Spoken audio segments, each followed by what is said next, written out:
Hello, welcome to 1995batman.com. Today we're going to take a break from Batman Forever. We're going to look at another collection of figures that I've got in my collection that I want to talk about. It's still Batman though. It's the Legends of the Dark Knight series that Kenner did in 96 to about 1998, I think, was when the last figure came out.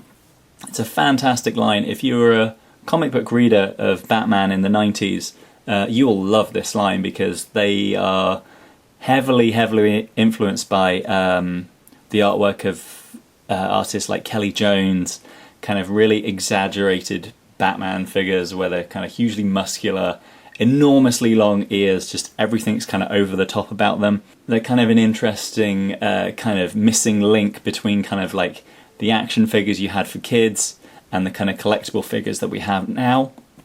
They're kind of like halfway in between. They're sort of heavily posed and stylized, but they also have like a couple of action features in there in case kids get them. They look fantastic posed. So let's just dive right in and just go through them really quickly. Right, so first up we have Bane Lethal Impact, which is part of the Wave 1. It's a nice kind of classic kind of Bane. Again, look at that hugely insane sculpting on it. It's kind of ridiculously oversized. So it has got one feature, which is you push this button at the back and it makes his fist come up and down. He's got tiny bit of articulation in the head, but like not at all really. And I think I'm missing one of the wires. I think one of the wires, see the wires you can switch around, kind of go into his back there, you can pull them out and everything. He's also got kind of like a twist at the waist, so you can got a little bit of spring in it, so it, you can kind of bash your figures around. I like that. It's not the best of the line though, but yeah, it's a pretty fun one that they released pretty early on. I like the kind of scarring he's got there on his chest and stuff. It's not a totally accurate Bane. I mean, looking at that face, it's not, exactly the way Graham Nolan drew him, but, it's pretty close and it's a nice interpretation. Next up, we've got Assault Gauntlet Batman, who is kind of comes in red and black, has this kind of weird kind of like spinal kind of yellowy thing down the back, very strange. He doesn't stand up too well. It's a nice plastic cape. Actually a relief Batman symbol for a change, not just a decal. Got articulation in the neck and shoulders and at the hips. Nothing in the waist there. The cape can come off. It's just a kind of plastic bit with a couple of little things there. And his action feature is he kind of lifts his arms up, and then there's a small button under there, and you just fire his gauntlets out. Which is pretty cool. Again, this probably isn't one of my favourites, but it's one of the ones they released early on. Hugely muscular Batman. I mean, look how tiny his head looks compared to the rest of his body. It's sort of insane. He's almost got no neck at all. But anyway, that is Assault Gauntlet Batman. Next up, if you ever saw these on the shelf, you will recognise this for sure. This is Neural Claw Batman, which again is like an insane concept. So it's Batman and he's got these kind of like almost like bat vampire kind of wings, and then he's got these giant kind of hands that kind of have kind of like wiring and stuff, so I guess it's sort of some kind of like machine kind of thing. Again, they've just done the decal for the symbol. The ears are actually a reasonable size compared to a lot of the figures. He's stuck in kind of these weird pose where one of his hands is doing that and the other hand's doing that. And the action feature on this is these actually pop off pretty easy if you don't want the cape, but you do have to have the little, I don't even know what that is, little arm thing that attaches them. But these arms actually come off and you can stick them onto, and this one comes off. You can stick them onto his own arms, so he can kind of use them as kind of like extendo grabber kind of things, kind of grab his prey. His arms don't go in and out, they just go up and down, so there's not a whole lot of kind of grabbing you can really do. But yeah, that is another really strange Batman figure. Next up we have Spline Cape Batman, which is kind of like a red and gold. This one's a little bit worn. Red and gold, and again it's got this kind of like... oh, am I missing a piece? No, here it is. So he's got kind of 6 little kind of blades that form his cape. Again, they're all stuck onto a thing. This time they don't. Actually, maybe they do pop off. I don't want to try. Yep, they kind of pop off. And again, he's got these kind of like gauntlets that kind of stick onto his arms, kind of giant blades. Ears are much more extended, although I think they go even further with some of the other figures. Just a decal on the front. Again, just the same kind of articulation, kind of legs, arms, and head. Kind of big old grimace from Batman there. And yeah, there's not a whole lot of play really to this. You can move the cape kind of up, and you can kind of retract it a bit more. Although when you do retract it, he then sort of fails to stand up a little bit. A lot of these are very tricky to stand up.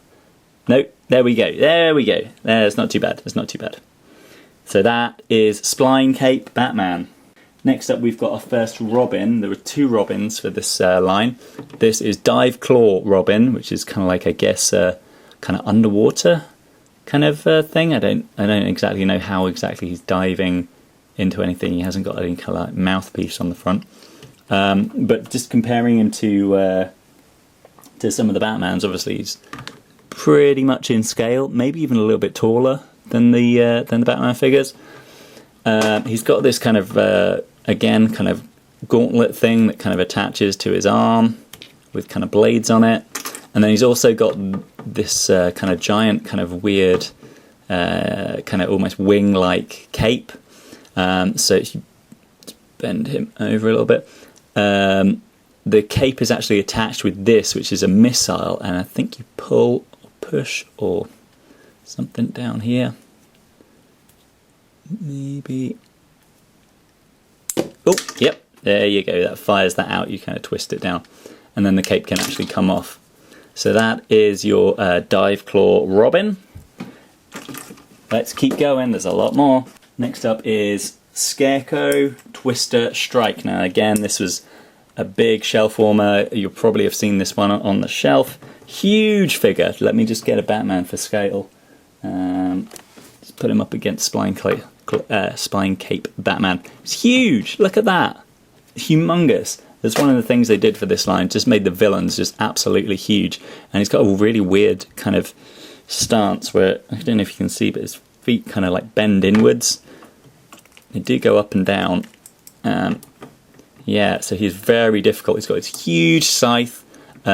His action feature is his waist kind of twists. You can sort of like twist it back and forth and almost go, yeah, completely 360 if you want to. It's also like a lot of the Scarecrow figures they did. It's got this kind of like red perspex there.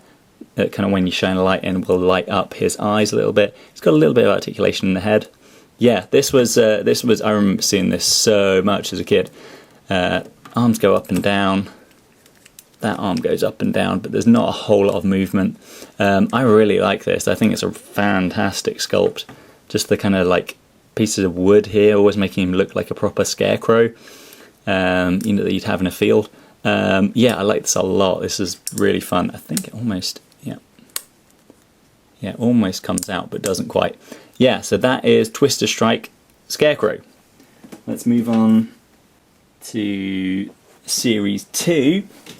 And we've got Bat Attack Batman, which is kind of like a, again, very strange kind of figure.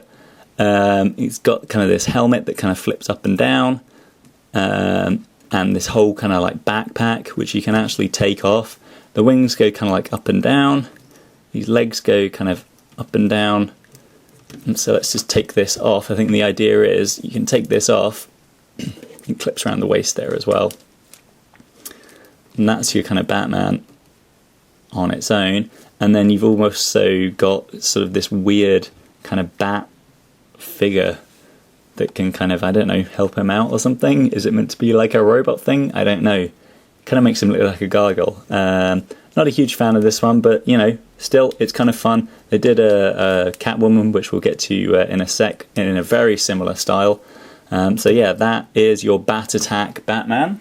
Next up, we got Glacier Shield Batman. A lot of Batmans in this line.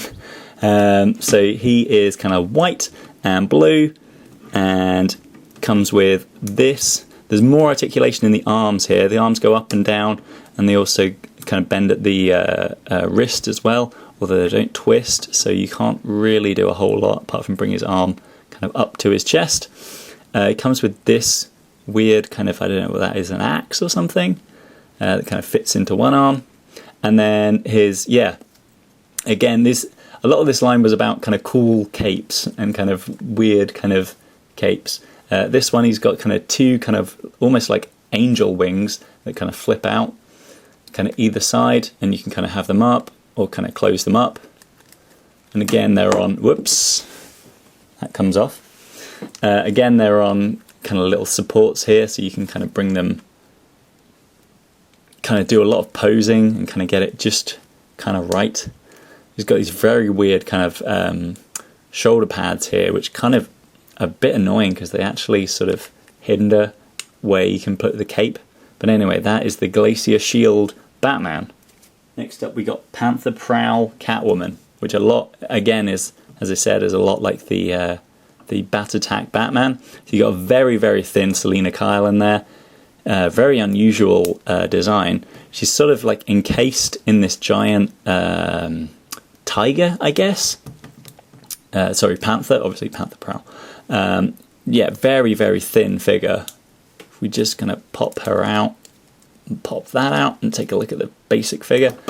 So yeah, the figure is a very weird interpretation of Selina Kyle. Obviously purple, because that's the colour of her costume back then. But she's got these kind of giant, kind of almost 80s bouffant hair, a slight kind of mask, and then a lot of skin showing kind of down the leg, down the arms, shoulders, back, everything. And she's got this whip, which I think, I'm just looking here, I think, yeah, you can put into her back, so she can have kind of like a tail, as she did in some of the later 90s comic books. And then obviously you're left over with this, which is a really well articulated kind of panther kind of thing, which you can kind of stand, it doesn't really stand up that well. Maybe it does. And yeah, it's a kind of really interesting kind of like, I don't know, sidekick or something that you can have. Again, kind of look at the back of that with kind of like all the kind of, it's almost like a rib cage and spine. It's almost kind of like H.R. Geiger, kind of almost, with kind of like the wires and the spines and the bits and bobs. So yeah, that is Panther, Prowl, Catwoman. Let's keep moving. Next up, we got a laughing gas Joker. Now, I'm missing a couple of bits from this. He initially came with a gun for this hand, and he came with like a little kind of sidekick figure, almost kind of like a cartoonish kind of anthropomorphic playing card. Anyway, it's still pretty fun. As you can see, very buff Joker here. Almost reminds me a lot of kind of the Frank Miller kind of style, where kind of, you know, people were kind of like huge shoulders and everything. But he does have an action feature, so he's got a little button here, which is really fun. I'll just turn it round to the front. So you press that button and pop. His torso pops off into two halves here. And he's got like a kind of bomb. You can't move or pull him out. Oh, yeah, you can't move or pull him out. That's how the feature works. You basically push the Joker down and he kind of pops up a tiny bit, which pushes these two torso bits out. You can move his head, but you can't move these arms. It's all kind of one piece. It's a bit of a shame that the paintwork's not that great. They've got just a little bit of kind of braces there, and obviously he's got kind of, you can see Smilex gas canisters on the back, and he's got his kind of bomb kind of clock there with a kind of J instead of a 12, which is kind of cool. I like that a lot. Laughing gas Joker. Let's pop that back together and squeeze. Now you're done. Right, moving on. Moving on to Series 3, we've got, now this is one where I have not got any of the extra features for this. I've just got the basic figure, and this is Underwater Assault Batman. missing the cape, and he had like an accessory that went with it, but I think you can still even on its own, it's a pretty fun figure, very kind of Aquaman inspired. He's got kind of these kind of fishy kind of fins down the legs, and he's got his own kind of shark fin on the back, kind of seashell bits. These are really fun. I mean, I'd really dismissed these as a kid. I saw them on the shelf and I was like, I don't want that at all. But as an adult, I just love them. They just remind me of just the over-the-topness of the 90s, which, I kind of miss nowadays. So he's got kind of the goggles and a little bit of kind of like a mouth breather kind of thing going on there. So that is the Underwater Assault Batman. Let's move on to the next one. Next one we have Man-Bat. Again, villain. Humongous size. I like this a lot. Let's just spread him out completely. So his arms are on a ball joint for a change, or a slight ball joint in that you can lift them up a bit. Very difficult to pose a lot of these figures. That's a ball joint as well. And the arms kind of twist all the way around and bend, which is very cool. So yeah, very difficult to stand up because he's got such a weird pose, and obviously the arms are humongously weighted. But I do like that you can kind of close his arms up and kind of shield himself, and then kind of like spread his wings out like that. The head kind of twists round. There's no twist on the waist for this. One thing I really do love, and I don't know whether the camera's going to pick this up that well, let me just try and focus, is can you see that? Dr. K. Langstrom. Biological Studies, something, Gotham Zoo, level, something department.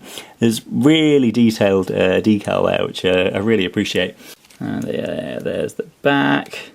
And then, actually, if you twist, obviously you can twist it kind of up and down, so you can have kind of a really nice kind of giant kind of scary pose. Humongous. I mean, look at my hands. I have big hands. There's 2 hand spans. It's a humongous figure. Humongous. I like this one a lot. Next up we got Penguin, a very, very strange penguin. Very creepy looking, almost creepier than maybe even the Tim Burton one.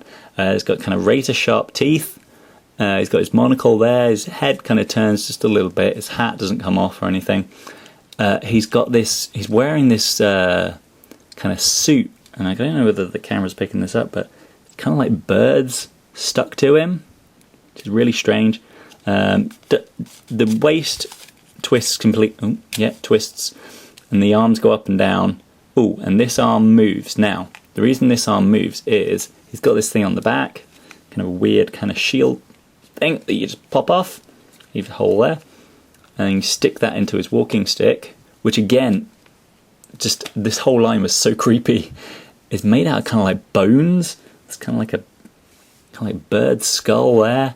It's kind of dead birds all over his costume. It's really creepy. I mean, I think a lot of this line was inspired by like Todd McFarlane's Spawn line was really popular, and I think this was kind of like Kenner's attempt at making something like that. So he's got this little kind of bit that sticks out there, so you can actually twist his umbrella round and round and round, which is kind of cool, and have it as kind of like a some kind of like shield to shield himself from Batman. And he's got these very kind of he's doing a really weird kind of thing there with his fingers, where he's kind of sticking them both together, making them almost look a bit like the flippers again that he had in the Tim Burton movie. But yeah, that's the Penguin one. Really creepy. Really like that. So good. Such a good sculpt. Next we have our second and final Robin, which is Jungle Rage Robin. Now I probably like this a little bit better than the other one, because I don't know whether you noticed or whether I mentioned it, but there's no Robin symbol on the Dive Claw Robin, but there is on the Jungle Rage, and it's got this very kind of nice kind of sheen to the red bit. He's got this really weird kind of, I guess it's meant to be kind of jungle camouflage cape, and because of his giant shoulder pads, it kind of sticks up a little bit. He's wearing kind of this gas mask that you can take off. Also, another thing I've noticed, you've got brown hair for this one, black hair for this one. Is this Timothy Drake? I guess so. And this is, I don't know. Were there any brown-haired Robins? Maybe not. Anyway, and then he's also got these kind of 2 weapons. This, which I don't know what it is, some kind of like weird, I don't know, but there's kind of knives and all kinds of things stuck to that. There's also this, which is really weird in that it's sort of like a staff, or I thought it was a staff for a second, and it's got a bit you can hold there, as well as there. But then it's also got this kind of sharp bit here, and it's got a scope there, as if it's some kind of like kind of sniper rifle or something. But yeah, cape is just a cloth cape. You know, I love the cloth capes. It just comes off in one piece. Nice. And yeah, this is a pretty fun figure. I think if you're going to get any Robins from this, I'd definitely get this one, although it is the harder one to find. Yeah, that is Jungle Rage Robin. Not a whole lot more to say about it. Head moves, leg moves, arms move. Yeah, that's Jungle Rage Robin. Let's put his little mask back on or I'm going to lose that. Okay, and keep going, because I'm not done. Now we're on to Series 4. We've got Batgirl. Yeah, wowee. I do not remember Batgirl ever showing this much skin. Again, I mean, this is so kind of Todd McFarlane-esque. It almost looks like Angela. So she's got kind of, again, 2 kind of really weird kind of wings. This time they've kind of put them together in a kind of thing where when you move one up, there's kind of like a gear kind of thing there that kind of moves up the other one. So that's kind of cool. Kind of rises up. She's wearing a little bit of grey, a little bit of kind of the yellow bat symbol, but a lot of skin, a lot of midriff, a lot of bare skin there. She's basically wearing a pair of pants, and she's even got her kind of biceps exposed there. Very difficult to stand this one up. Well, very difficult to stand up. Oh no, actually, a lot of the female ones, just because they're so thin. You know, the legs are stick thin and very difficult. There's her behind, in case anyone needs to see that. So that is the Batgirl figure. Next up we got Lava Fury Batman. Again, I'm missing, I think there was a gun for this and maybe another kind of little wiry thing. There's kind of like this wire, and there's a few different places, kind of here and here, that you can stick it into. He's got this kind of see-through kind of orange helmet that he kind of puts on, and he's got this kind of back thing which is just doesn't move or do anything but sticks into his back. It's kind of like a little bit of bat wings, so we'll stick that there. Let's stick it there. Stick it in the front, looks a bit better. And he's got kind of like a decal there. Yeah, legs moves, arms move, head moves. Yeah, that is your Lava Fury Batman. Next up we got the Clayface figure. This is fantastic. Apparently it's just internet exclusive only. Don't know whether it went into shops. I bought all these loose on eBay a while ago, so I don't know kind of how this was sold. But really, really fantastic figure. It's kind of got this kind of, again, lots of kind of wires and tubes and stuff going through. It's got these kind of 2 humongous arms that kind of just go up. They don't pinch together, even though it kind of looks like they should. And then his feature is it's just got this kind of wheel at the back which you can turn and just choose your face. He's got kind of several faces that kind of all merge together. So he's got kind of grumpy, bit more grumpy, really grumpy, now he's shouting, and then back to grumpy again. So that is your Clayface figure. It's fantastic sculpt, amazing, humongous, like all the villains, absolutely humongous. So you just got articulation in the legs and arms for that one. Nearly there. So this is the Skybike Batman. It's kind of humongous, kind of got huge wheels, kickstand there to kind of stop it from moving. Kind of kick that back down. Kind of humongous, kind of angry bat vehicle. So you press the button at the back here, which makes your wings go out. Show that again. It's pretty cool. And your wings come out. It's got a great kind of Batman figure. Again, I think it's just a resculpt of one of the other Batman figures, but you know, it's pretty cool, and I like that they've given him the correct kind of arms so that he can actually sit and kind of nearly hold the kind of control sticks or whatever it is. He's got kind of bat symbols on his hands. Kind of looks like he's wearing kind of a helmet. Again, bat on the helmet. The other feature for this is that his nose fires a missile when you bring the mouth down. So I'll just try and do this now. Oh, or is it? No, you lift its head up and ping, shoots out a missile from the front of his nose. Insane. That is the Street Bike Batman. And then last but not least, we've got this, which is the Dark Knight Detective. There were two of these. One came in black, and obviously this one is the blue and grey one, which is much more traditional. He hasn't got the blue pants, he's just got the grey, as he's drawn nowadays. He's got kind of a little batarang there. We'll just take it off, and I'll show you how this piece actually kind of comes together. So basically, it's hard kind of plastic, and it just sort of, to get it into the packaging, there you go, it's just got these kind of like bits here that slot in. That slots in there, and that slots in there, and then it just kind of sits on him. And this is a fantastic Batman figure. Reminds me a lot of the Kelly Jones, way Kelly Jones used to draw Batman. Humongous ears, just kind of insanely huge cape. Just show you around the back. Look at that. It's amazing. I'd love to get the black one as well, but I'm happy with this blue and grey one. It's amazing.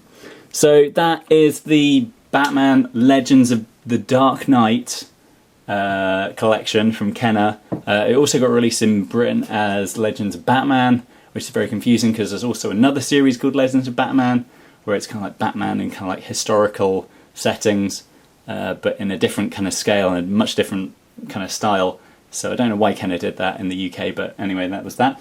Yeah, this is the Legends of the Dark Knight line. It's absolutely fantastic. I'd honestly say if you are a fan of 90s Batman, this is well worth getting.